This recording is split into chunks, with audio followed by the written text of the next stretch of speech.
Hi welcome back to my channel. ఈ రోజు కథ పెళ్లి తర్వాత ప్రేమ 26 భాగాన్ని వినీతం. ఉన్న మాటే కదన్నాను.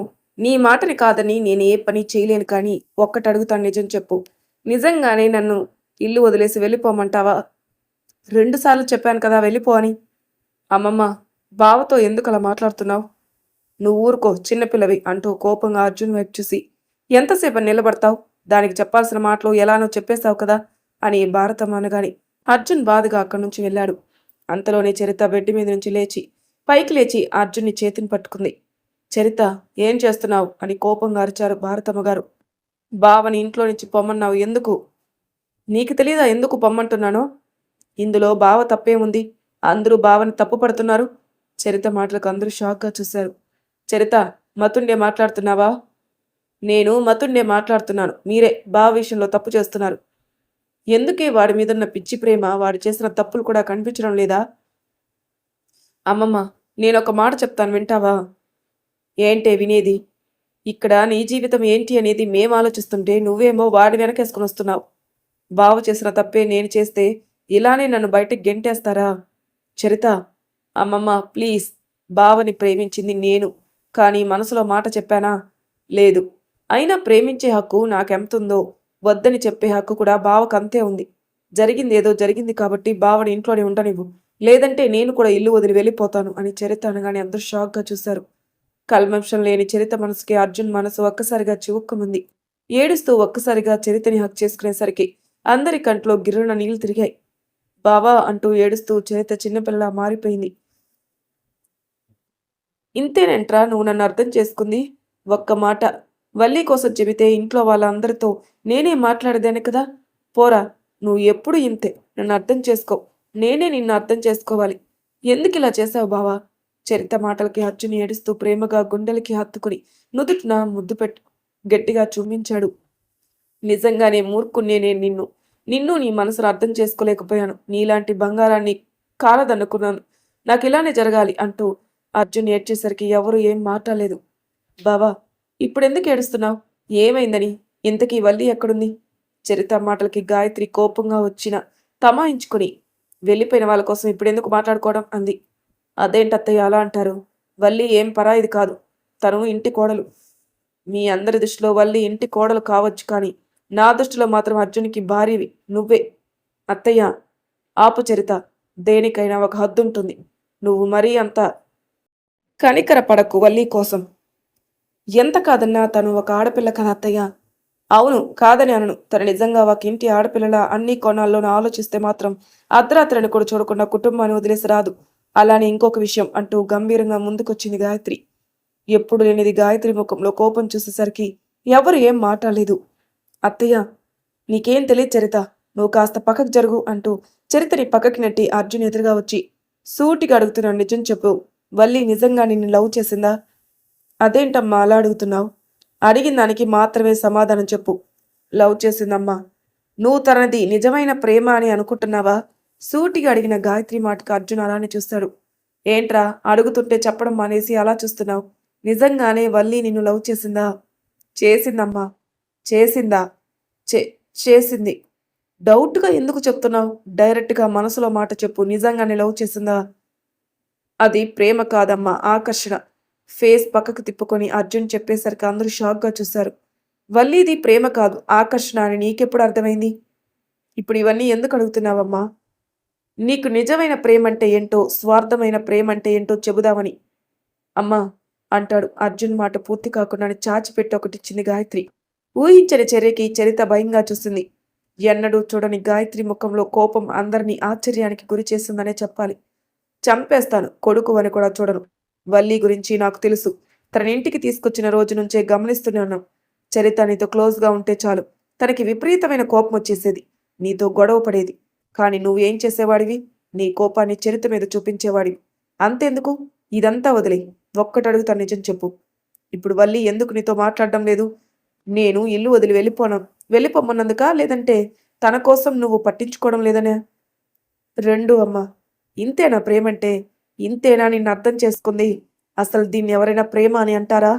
అమ్మా, ఇంక చాలు. నువ్వు ఇంట్లో ఉండాలి అన్నా, మాతో కలిసి ఉండాలన్నా ఒక్కటే దారి. నువ్వు వల్లిని వదిలే. గాయత్రి మాటలకు అర్జున్ షాక్గా చూశాడు. అత్తయ్య, చరిత అంటూ కోపంగా చూసేసరికి గాయత్రి మాటలకి ఎవరూ అడ్డు చెప్పలేదు. కోడలు ఏం చేసినా ఒక అర్థం ఉంటుంది అని, పైగా ఎప్పుడు లేనిది గాయత్రి ముఖంలో కోపం చూసిన భారతమ్మ గారు కూడా ఏమీ అడ్డు చెప్పలేదు. సాయంత్రం కాలేజీ అవడంతో బయటకొచ్చిన నందు డ్రైవర్కి ఫోన్ చేసింది. బాబాయ్, ఎక్కడున్నారు? ఆఫీస్కొచ్చానమ్మా, హర్ష గారి కోసం. సరే బాబాయ్, ఉంటాను అని ఫోన్ కట్ చేసి ఆటో కోసం చూసింది. ఏంటి, కార్ రాలేదా? కరణ్ మాటలకి వెనక్కి తిరిగి చూసింది నందు. లేదండి. నందు, ఏమనుకోకు. చీటికి మాటికి అండి అని పిలవకు, కరణ్ అని పిలువు. మిమ్మల్ని నేను పేరు పెట్టి ఎందుకు పిలవాలి? సూటిగా అడిగింది. ఏంటి నందు, ఎప్పుడు చూసినా సీరియస్గా ఉంటావు. కనీసం నవ్వన్నా రాదా నీ ఫేస్కి? నవ్వొచ్చే సందర్భం వచ్చినప్పుడు నవ్వాలి. ఎటూ కాకుండా నవ్వితే పిచ్చిది అనుకుంటారు. నువ్వెప్పుడు ఇలానే మాట్లాడతావా? నేను చిన్నప్పటి నుంచి అంతే అండి. ఏదైనా ముక్కుసూటిగా మాట్లాడతాను. అందుకే ఎవ్వరికీ అంత తొందరగా నచ్చను. ఇంటికెళ్ళాలి, నాకు టైం అవుతుంది అంది. ఓకే ఓకే, బాయ్ నందు. నందు కాదు, నందిత అని పిలవండి. నందు అని పిలిచే చొరవ మీకు నాకు లేదు. ఉన్నా అది కరెక్ట్ కాదు. ఎంతవరకు ఉండాలో అంతవరకు ఉంటేనే బావుంటుంది కదా! అది పలకరింపైన, స్నేహమైన. నందు మాటలకి కరణ్ ఏం మాట్లాడలేదు. బాయ్ అండి అని నందు వచ్చిన ఆటో ఎక్కింది. ఏంట్రా ఇంతసేపు మాట్లాడావు? ఏమంటుందేమి? ఏముంది, నా హద్దుల్లో నన్నుండమంది. సరిపోయింది. తన మాటలకి నువ్వేం బాధపడకురా. బాధపడ్డానికి ఏముందిరా? తనకి పెళ్ళై వాళ్ళ ఇంట్లో వాళ్ళు స్వేచ్ఛనిచ్చినా కూడా తన లిమిట్స్‌లో తాను ఉంది చూడు. అక్కడే నందు నాకు బాగా నచ్చేస్తుంది అంటూ బైక్ స్టార్ట్ చేశాడు కరణ్. ఇప్పుడెక్కడికి రా బండి స్టార్ట్ చేశావు? నందు దగ్గరికి. అవసరమా ఫాలో అవ్వడం? ఎహె, మూసుకొని బండెక్కు అని కరణ్ అనగాని అరుణ్ గమ్మున బండెక్కాడు. ఆటో ఎక్కిన నందు మళ్ళీ డ్రైవర్కి ఫోన్ చేసింది. అమ్మా, ఆఫీస్ దగ్గరే ఉన్నాను. సార్ ఇంకా బయటికి రాలేదు. సరే బాబాయ్ అని ఫోన్ కట్ చేసి వల్లికి ఫోన్ చేసింది. కానీ వల్లి ఎంతకీ ఫోన్ లిఫ్ట్ చేయలేదు. ఏంటి, అక్క ఫోన్ లిఫ్ట్ చేయడం లేదు? నా మాటలకి కోపం వచ్చి ఫోన్ లిఫ్ట్ చేయడం లేదా అనుకొని ఆలోచిస్తూ తనలోని తాను బాధపడింది. అసలేంటక్క? అక్క చెప్పిన విషయాలు తన మంచికే అని ఎప్పుడు అనుకోదు, కానీ కోపం మాత్రం తెచ్చుకుంటుంది అనుకుంటూ ఆటో దిగి ఆటో వాడికి డబ్బులిచ్చి కాఫీ షాప్ వైపు చూసింది. తలనొప్పిగా ఉంది, కొంచెం కాఫీ తాగి ఇంటికెళ్ళడం నయం అనుకుంటూ కాఫీ షాప్లో కడుగు పెట్టింది. రేయ్, నువ్వెందుకు వెళ్ళడం? ఏమాత్రం వెళ్ళినా ఇట్టే కనిపెట్టేస్తుందిరా. కనిపెడితే కనిపెట్టని, నాకు అదే కావాల్సింది అని నందు వెనకే కరణ్ కూడా వెళ్ళాడు. డ్రైవర్కి ఫోన్ చేసినా ఆఫీస్ బయట ఉన్నానని చెప్తున్నాడు. అసలేంటి, బావ ఆఫీస్ అవ్వగానే ఇంటికే కదా వస్తాడు అనుకుని హర్షకి ఫోన్ చేసింది. హలో బావా, ఎక్కడున్నావు? ఆఫీస్లో ఉన్నాను. ఎందుకు ఫోన్ చేశావు? మామూలుగానే చేశాను, ఎక్కడున్నావని. నిన్ననే కదా ఏవో డైలాగ్స్ కొట్టావు, మరి సిగ్గు లేకుండా నాకెందుకు ఫోన్ చేశావు? నేను సిగ్గు లేకుండా ఫోన్ చేయలేదు. నీ బాధ్యత నాది కాబట్టి చేశాను. నా బాధ్యత నీకెందుకమ్మా? నువ్వు కట్టిన పసుపు తాడు మెడలో ఉన్నంత వరకు నీ బాధ్యత నాదే కదా. పసుపు తాడు బరువు అంతే నీకు. నేను ఏదో ఒకరోజు తీసేస్తాను.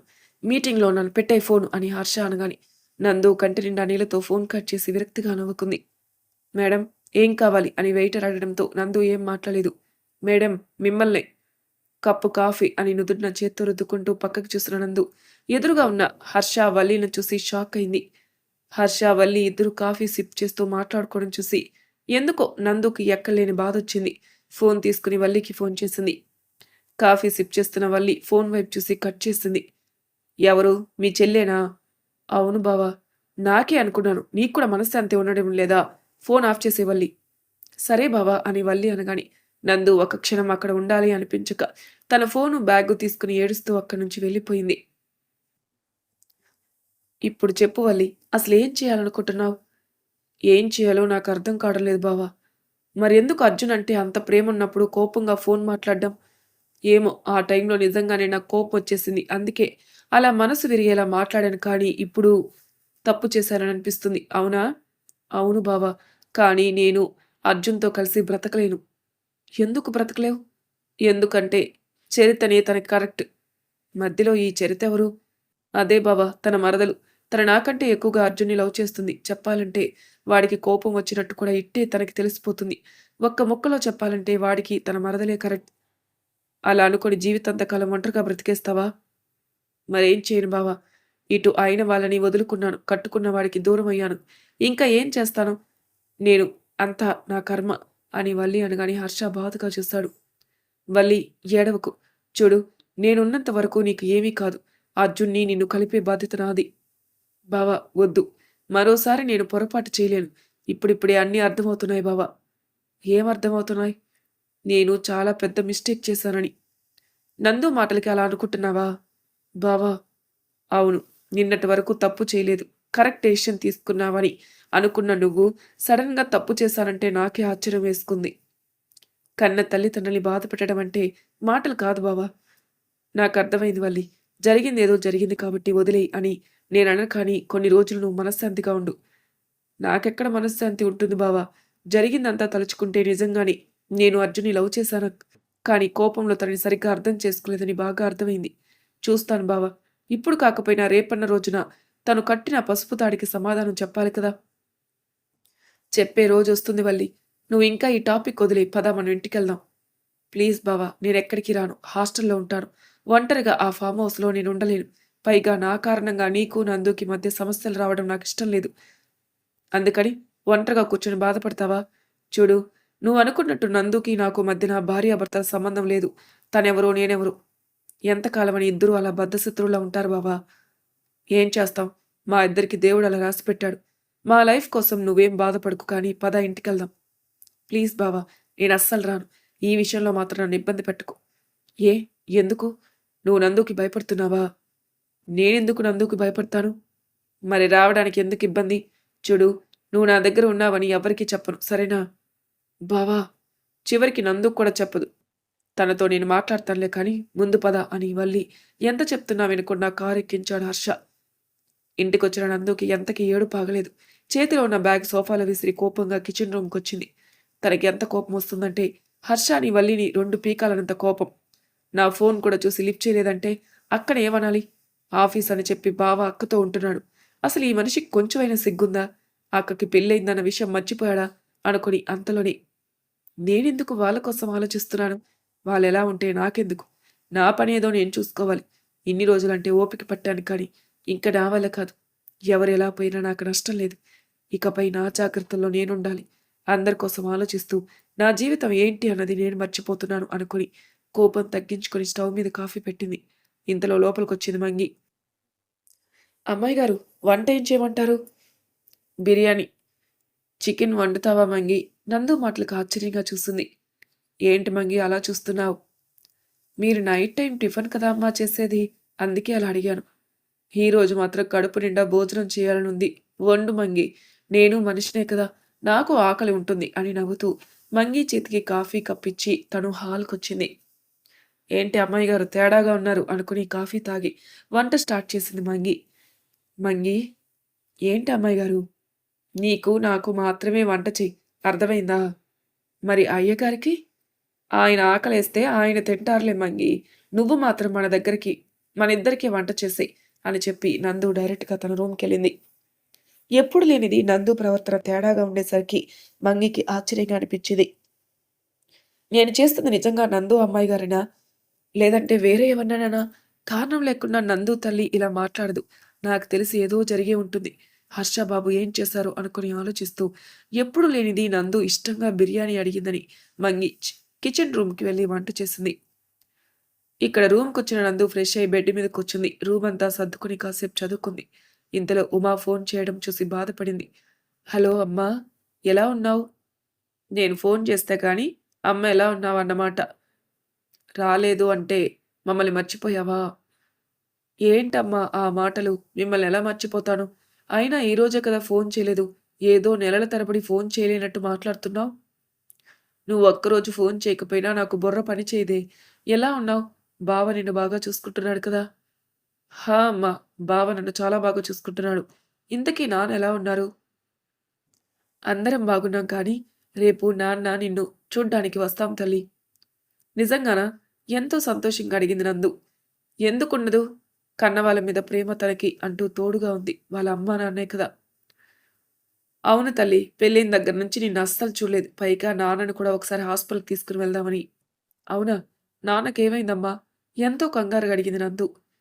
నువ్వు కంగారు పడకు తల్లి. నాన్నకేం కాలేదు. మామూలుగానే ఈ మధ్య నీరసంగా ఉంటున్నారు. ఎందుకుండరమ్మా?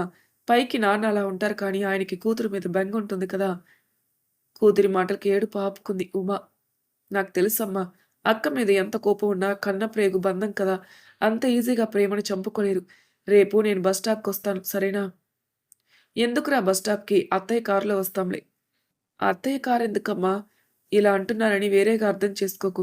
ప్రతి చిన్నదానికి, పెద్దదానికి వాళ్ళ మీద ఆధారపడడం కరెక్ట్ కాదమ్మా.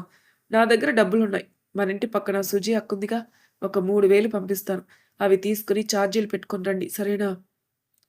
నువ్వేదో కొనుక్కుంటావని ఇస్తే ఆ డబ్బులు దాచి మాకే ఇస్తున్నావా? మొన్న మామయ్య బుక్స్ కొనుక్కోమని డబ్బులు పంపించారమ్మా. ఖర్చులన్నీ తీసేగా అవి మిగిలాయి. సరే ఉంటానమ్మా జాగ్రత్త. నందు ఏంటమ్మా? నిజంగానే నువ్వు సంతోషంగా ఉన్నావా? అమ్మా మాటి మాటికి ఎందుకలా అడుగుతున్నావు? నిజంగానే నేను సంతోషంగా ఉన్నాను. రేపు నువ్వొస్తావు కదా! నువ్వే చూద్దువు కానీ. నేను బావ ఎంత సంతోషంగా ఉన్నామో అని నవ్వుతూ ఫోన్ కట్ చేసింది నందు. కూతురు మాటలు విని బాధపడింది ఉమ. ఎందుకుమా భయపడుతున్నావు? ఏం చేయనండి. దాని ఇష్టమంటే ఏంటో తెలుసుకోకుండా పెళ్లి చేశాం కానీ ఎందుకో అది సంతోషంగా ఉన్నా లేనట్టే అనిపిస్తుంది. తల్లి మనసు కదా! నీకలానే అనిపిస్తుంది కానీ ముందు భోజనం చెయ్యమ్మా. ఆకలి వేయడం లేదండి. పెద్ద అమ్మాయి బాగా గుర్తుకొస్తుంది. ఉన్న చిన్నదాన్ని పట్టించుకో. పోయిన దాని కోసం బాధపడి ఏం సాధిస్తాం? దానికున్న ఆలోచన కూడా వల్లికి లేదు. ఇంకా నందు అర్థం చేసుకునే మనసుంది కాబట్టే మనిష్టానికి అడ్డు చెప్పకుండా హర్షాన్ని పెళ్లి చేసుకుంది. ఎవ్వరికి ఒక మాటైనా చెప్పకుండా పోయిన దానికోసం ఆలోచించి బుర్ర పాడు చేసుకోకు. కంటి నీరు తప్ప ఏముండదు అని ఉదయ్ అనగానే ఉమా బాధగా చూసింది. ఉమతో ఫోన్ మాట్లాడి కట్ చేసిన నందు రేపు అమ్మా నాన్న వస్తారు. ఆ మూర్ఖుడొస్తే ఒకసారి మాట్లాడాలి. లేదంటే నేనేదో అక్క కోసం పిలిచానని మళ్ళీ నన్ను సతాయిస్తాడు అనుకుని బుక్స్ అన్నీ సర్దుకొని ఫోన్ ఛార్జింగ్ పెట్టి హాల్లోకొచ్చింది. అమ్మాయి గారు వంట రెడీ. భోజనం పెట్టేనా? హా మంగి నువ్వు కూడా చేతులు కడుక్కో. ఇద్దరం కలిసి భోజనం చేద్దాం. లేదమ్మా నేను ఇంటి దగ్గరే తింటాను. తిందువులే. ఇప్పుడు నాతో తింటే నీ ఆస్తులు ఏమైనా కరిగిపోతాయా ఏంటి? రా మంగి అని నందు సోఫాలో కూర్చొని టీవీ ఆన్ చేసింది. ఇంతలో మంగి ఇద్దరికి భోజనం ప్లేట్లో పట్టుకొనొచ్చింది. థాంక్స్ మంగి. చూస్తుంటేనే నోరు ఊరిపోతుంది. ప్లేట్ తీసుకొని తింటున్న నందు ఎంతకీ మంగి కూర్చోకపోవడం చూసి మంగి ఏమైంది? అమ్మా నందు అంటూ మంగి కంటతడితో చూసేసరికి నందు ఏం అర్థం కాక గుమ్మం వైపు చూసి షాక్ అయింది. వల్లి చేతిని పట్టుకుని గుమ్మం దగ్గర నిలబడున్నాడు హర్ష. మరి తర్వాయి భాగంలో ఏం జరుగుతున్న నెక్స్ట్ ఎపిసోడ్ తెలుసుకుందాం. అంతవరకు నా ఛానల్ సబ్స్క్రైబ్ చేయని వాళ్ళు ప్లీజ్ సబ్స్క్రైబ్ చేసుకో, లైక్ చేసి షేర్ చేయండి. మీ అభిప్రాయాలు నా కామెంట్ రూపంలో తెలియచేయండి. Thank you for listening.